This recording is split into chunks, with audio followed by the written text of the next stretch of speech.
Mengaji Hening bersama Dr. Fahrudin Faiz. Mari kita simak.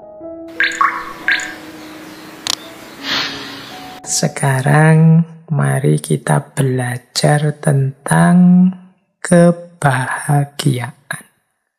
Oke, silahkan teman-teman yang mungkin ambil nafas sebentar. Karena ini materinya padat malam hari ini. Baik, tentang kebahagiaan ada beberapa tips, beberapa kata-kata bijaksana dari Seneca. Yang pertama, kata Seneca begini, orang itu menjadi sengsara karena ia berpikir dirinya begitu. Begitupun dengan bahagia. Jadi, pertama, Seneca ingin mengingatkan pada kita, bahagia atau tidak, itu tergantung pemikiran kita tentang diri kita. Kunci pertama itu. Sama sekali tidak ada hubungannya dengan hal-hal di luar diri kita.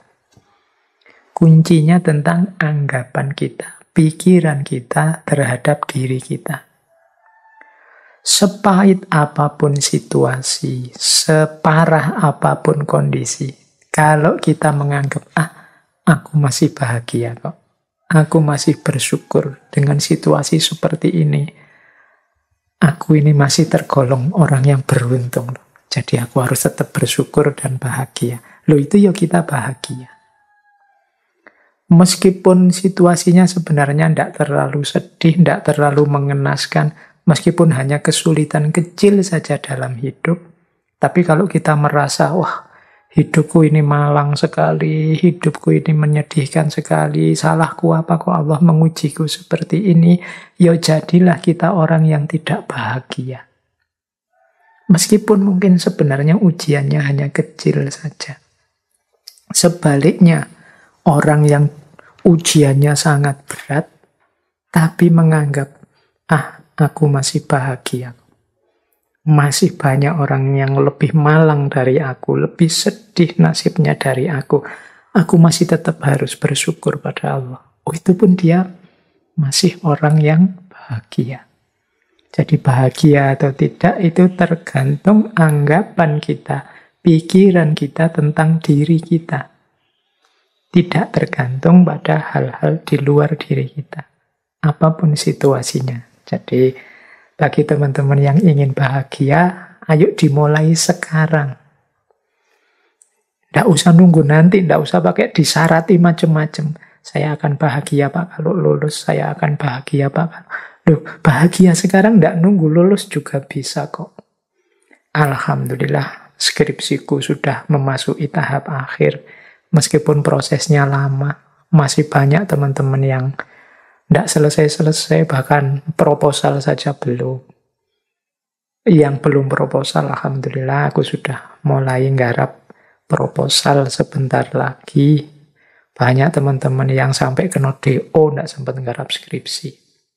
Yang DO mungkin alhamdulillah, aku masih sempat merasakan seperti apa kuliah. Banyak loh saudara-saudara teman-teman kita yang sampai tuanya tidak tahu rasanya kuliah itu apa, sibuk dengan kesulitan hidupnya.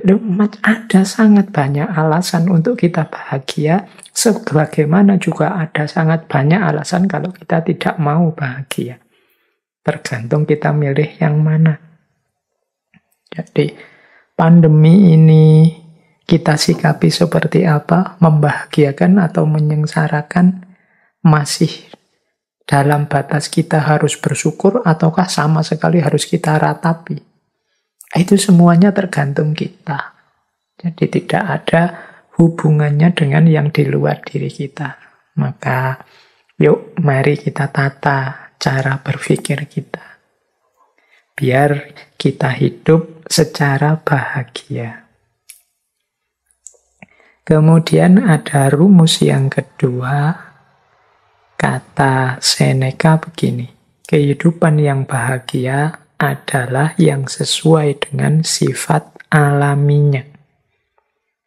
Jadi kebahagiaan itu akan muncul kalau kita ngerti kondisi harmonis, seimbang, alami dalam kehidupan kita. Ini nyambung dengan yang tadi ya, yang bagian kesederhanaan tadi, bahwa kita jangan berlebihan. Hiduplah di standar yang alami saja. Sesuai sifat-sifatnya. Kalau bahasa tadi, sesuai divine reason-nya, sesuai sunnatullahnya. Ya kita kuatnya makan berapa, kuatnya tidur berapa persen kita harus tidur, berapa persen harus makan, berapa persen harus istirahat. Berarti untuk belajar berapa, untuk ibadah berapa. Standar saja, yang alami-alami saja. Makan yang menguntungkan untuk tubuh. Caranya seperti apa, bahannya apa saja, gimana caranya agar tidak kekurangan atau berlebihan, itu standar-standar alami. Kalau kita bisa hidup dengan standar yang alami tadi, ya mudahnya tidak kekurangan, tidak berlebihan, insya Allah kita akan bahagia. Yang ketiga, kata Seneca begini, berbahagialah mereka yang dapat bertahan di saat menerima keberuntungan dan ketidakberuntungan. Jadi, mental ketiga yang melahirkan kebahagiaan adalah penerimaan. Di antara sumber ketidakbahagiaan kita adalah kita tidak terima dengan situasi yang padahal sudah nyata kita hadapi. Kita tidak mau ngaku, kita tidak mau menerima bahwa oh iya, sekarang memang situasinya seperti ini. Oh iya, sekarang memang kondisinya begini. Mari kita terima dulu kenyataan hidup, kalau orang Jawa menyebut kasunyatan. Mari kita terima dulu apapun situasi yang memang sudah jelas kita hadapi. Ini akan membuat kita bahagia. Bahwa untuk selanjutnya, wah saya harus mengubahnya jadi lebih baik, saya harus memperjuangkannya agar lebih berkualitas, monggo. Tapi pertama-tama, mari kita terima dulu apapun situasinya. Jadi, kalau bahasa psikologisnya, jangan denial, jangan menyangkal. Kalau memang faktanya sudah terjadi, bukti nyatanya sudah kelihatan, yuk kita terima. Biar tidak gelisah jiwa kita, tidak bingung. Jadi, apakah itu jenisnya keberuntungan atau ketidakberuntungan? Ini lebih kondusif untuk kebahagiaan hidup kita. Dibandingkan kalau kita menolak terus, kita curiga terus, kita membantah terus, tidak terima terus. Itu secara psikologis tidak kondusif. Membuat kita tidak bahagia. Akan lebih baik kalau kita terima. Pak, kalau kita dibohongi, akhirnya gimana Pak? Ya enggak apa-apa, kita akui saja bahwa kita memang dibohongi. Besok semoga saya tidak dibohongi lagi, berarti saya harus belajar. Itu lebih membahagiakan. Daripada sejak awal kita curiga, terus curiga itu pasti tidak bahagia. Suudzon itu pasti tidak membahagiakan. Kemudian hasilnya memang dibohongi, terus marah-marah. Ini juga tidak membahagiakan. Diakui saja fakta, berarti aku ini kurang pinter, aku ini kurang jeli, aku ini ternyata yang aku anggap aku ini pinter, ternyata aku masih bisa dibohongi. Berarti aku ini memang manusia yang lemah. Sejak saat ini aku akan belajar biar tidak dibohongi. Itu mungkin lebih kondusif untuk hidup kita dibandingkan kita menyangkal terus, denial terus terhadap fakta yang memang sudah nyata kita hadapi. Lebih menenteramkan. Ini untuk level individu ya, level psikologi kita masing-masing. Mungkin kalau nanti urusannya beda, mungkin level sosial atau politik atau ekonomi logikanya mungkin berbeda, tapi untuk kenyamanan kebahagiaan hidup kita, penting bagi kita untuk mengakui dan menerima situasi yang kita hadapi, baik bentuknya keberuntungan maupun ketidakberuntungan. Nah, yang keempat, ini ada rumus dari Seneca begini. Keberuntungan itu adalah apa yang terjadi saat persiapan bertemu kesempatan. Ini rumusnya unik ya, kita dulu sering mendengarkan kalimat kejahatan itu terjadi kalau ada niat dan ada kesempatan. Ini kata Seneca bukan tentang kejahatan, tapi tentang keberuntungan hidup. Keberuntungan hidup itu akan terjadi kalau persiapan bertemu kesempatan. Jadi kalau kita ingin hidupnya beruntung dan bahagia, berarti apa? Ayo kita mempersiapkan diri. Sehingga ketika kesempatan datang, kita bisa memanfaatkannya untuk kepentingan kita. Itulah namanya beruntung. Untuk hal apa saja yang kita inginkan jadi target-target kita, kalau tadi di depan aja tujuan hidup kita, mari kita siap-siap. Jangan sampai kesempatannya datang, kita belum siap. Atau sebaliknya juga, persiapan kita sudah matang, kesempatannya tidak datang. Hanya saja, kalau kesempatan kan kita tidak menguasai sendiri. Kesempatan itu kadang datang dari luar diri kita. Tapi kalau persiapan, itu kita sepenuhnya yang melakukan. Jadi mari siap-siap. Sampean ingin apa?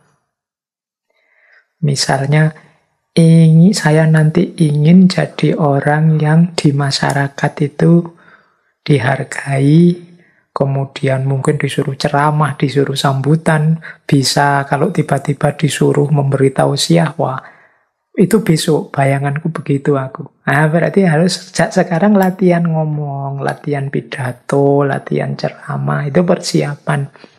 Siapa tahu tiba-tiba ketemu momen, monggo mas, memberi sambutan, memberi tausiah, ini Pak Yainya ndak datang, lu kita sudah siap. Itu kan keberuntungan. Begitu tampil, wah ternyata luar biasa, besok diundang bicara lagi. Ya, itu namanya keberuntungan. Ketika persiapan ketemu kesempatan.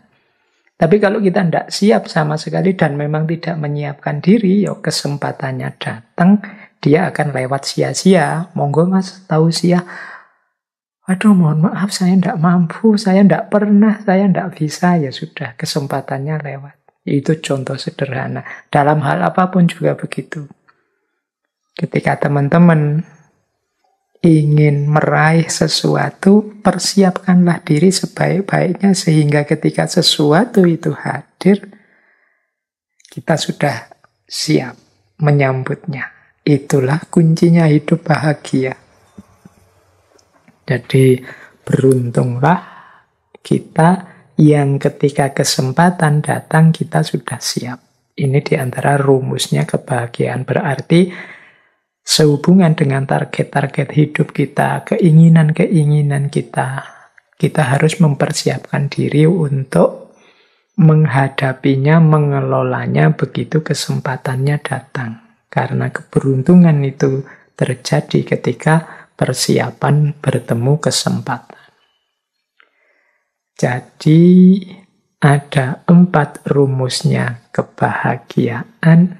Kalau versinya Seneca, yang pertama, pikiran kita tentang diri kita jadi kunci bagi kebahagiaan kita. Yang kedua, hidup yang alamiah, tidak berlebihan, tidak kekurangan, sesuai sunnatullahnya akan lebih membahagiakan. Yang ketiga, kekuatan kita untuk menerima, kemampuan kita untuk menerima apapun situasi, baik beruntung atau tidak beruntung, adalah sumber kebahagiaan. Dan yang keempat, kesiapan kita untuk mengelola, menghadapi kesempatan apapun yang datang. Jadi itu antara lain kuncinya kebahagiaan menurut Seneca. Baik, kita lanjutkan setelah tentang kebahagiaan. Sekarang kita bahas yang sebaliknya. Tentang kesia-siaan. Ini membahas tadi ya, ketika kita mengabaikan hidup, tidak serius dalam hidup. Seperti apa sih hidup yang sia-sia itu? Nah, kita lihat beberapa rumusnya Seneca. Yang pertama, kata Seneca, orang-orang begitu hemat dalam menjaga harta pribadi mereka. Namun, dalam hal menggunakan waktu, mereka sangat boros.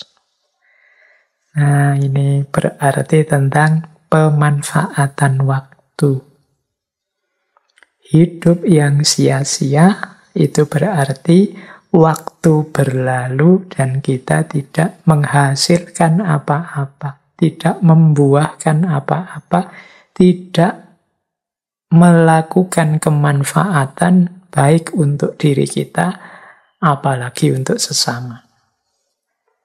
Kata Seneca, orang itu biasanya kalau menjaga miliknya itu sangat hemat.